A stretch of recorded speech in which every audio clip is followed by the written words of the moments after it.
Hello friend, তো তোমরা এই ভিডিও দেখে বুঝতে পারছো যে আমার আজকের এই ভিডিওটা হচ্ছে সোনাঝুরি হাট নিয়ে। তো আমাদের পাড়া থেকে সোনাঝুরি হাটটা খুবই কাছে। তো আমরা বিকেল বিকেল বেরিয়ে পড়েছি আমি বোন সোনাঝুরি হাটের ব্লগ করতে। তো এখানে দেখতে পাচ্ছি এটা হচ্ছে আমার বোন। তো আমার জঙ্গলের ভেতর দিয়ে যাচ্ছি।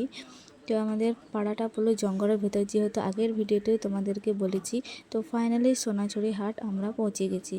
তো আমরা গিয়েছিলাম 20 তারিখ, মানে শুক্রবারে সেরকম খুব ভিড় হয়েছিল। দেখতে পাচ্ছেন কত সুন্দর সুন্দর খাট, জামা কাপড় আর কত লোকজন হয়েছে। তো তোমরা অনেকেই সোনাঝুরি হাট এসেছো এবং দেখেছো। আমাদের সোনাঝুরি হাটে এটা পলাশবনি গ্রাম, আমার গ্রামটা হচ্ছে সেখানেও তোমরা অনেকেই যখন সোনাঝুরি হাটে আসো, তো সেখানে তোমরা অনেকেই ঘুরতে যাও আমাদের এই পলাশবনি গ্রামে। দেখতেই পাচ্ছেন কত ভিড় হয়েছে, শুক্রবারেও খুব ভিড় হয়েছে। তো আমরা বিকেল বিকেল বেরিয়ে পড়েছি যে, তো আমি সেখানে গিয়ে কিছু কিনিনি, জাস্ট শুধু ব্লগটাই করে এসেছি যে তোমাদের সাথে শেয়ার করব এই ভিডিওটা, সেই জন্যই ব্লগ করতে গিয়েছিলাম। তো এখানে কি সুন্দর নাচ করছে।